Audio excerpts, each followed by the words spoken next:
안녕하세요. 오늘은 한국군의 방어 전술이 어떻게 미국군의 교본에 포함되었는지 그 배경과 내용을 깊이 있게 다루어 보려고 합니다. 많은 분들이 잘 모르시는 이야기일 텐데요. 한국군의 방어 전술이 미국군에까지 영향을 미쳤다는 사실은 그만큼 한국군의 전술적 우수성을 보여주는 중요한 사례입니다. 한국군의 방어 전술 중에서도 특히 중대 전술 기지가 미국군의 교본에 포함되었는데 그 배경은 1950년대 한국 전쟁 당시로 거슬러 올라갑니다. 한국군은 적의 공격을 효과적으로 방어하기 위해 적의 움직임을 미리 예상하고 기지를 구축하여 적이 접근했을 때 철저히 방어할 수 있도록 한 전술을 사용했죠. 이 전술은 한가운데에 아군 진지를 두고 적이 이동하는 경로를 방어하는 방식입니다. 이러한 전술은 적의 예기치 않은 출몰에도 효과적으로 대응할 수 있게 설계되었고 적을 지치게 만든 압도하는 방식을 사용했습니다. 당시 미군은 이 전술을 처음 보았을 때 다소 원시적이고 비효율적이라고 생각했어요. 적의 활동 지역 한가운데 방어 기지를 세워 위험에 노출시키는 것처럼 보였기 때문이죠. 하지만 한국군의 전술은 시간이 지나면서 엄청난 효과를 발휘하게 되었습니다. 중대 전술 기지를 통해 적을 효과적으로 차단하고 적의 공격을 완벽히 방어해내는 모습을 보이자 미군은 이를 보고 큰 충격을 받았습니다. 특히 산성 방어처럼 외부의 적을 내부에 가둬서 공격하는 방식이었던 이 전술은 조선시대 산성 방어에서 유래한 것과 유사했죠.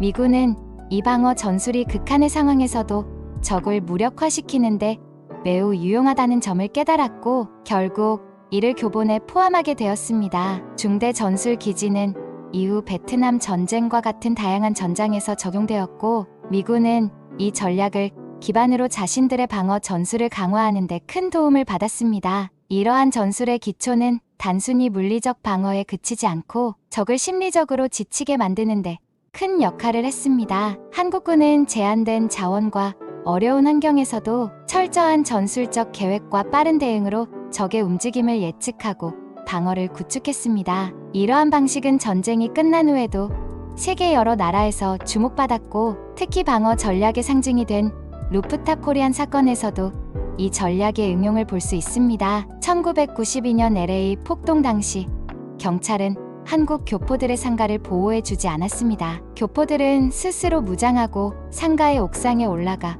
방어태세를 갖췄습니다. 이들은 다가오는 폭도들을 저지했고 상가를 지켜냈습니다. 루프탑 코리안의 방어 방식은 한국군의 전술처럼 제한된 자원 속에서 최대의 효과를 발휘한 현대적 방어 전략의 상징이 되었습니다. 그들의 단결력과 전략적 방어 능력은 그 당시의 위기에서 생명과 재산을 보호하는 데 큰 역할을 했습니다. 결국 한국군의 방어 전술은 단순한 전투 기술을 넘어서서 적의 공격을 효과적으로 방어하고 전황을 유리하게 이끌어가는 중요한 전술로 자리 잡았습니다. 한국군의 중대 전술 기지는 이제 미국군뿐만 아니라 세계 각국의 군대에서도 중요한 연구 대상이 되었고 교본에 포함될 정도로 그 우수성이 인정받고 있습니다. 이렇게 한국군의 전술은 현대 전쟁에서 여전히 중요한 역할을 하고 있으며 그 발전된 전술을 바탕으로 우리는 미래의 전쟁에서도 더욱 강력한 방어력을 발휘할 수 있을 것입니다. 감사합니다.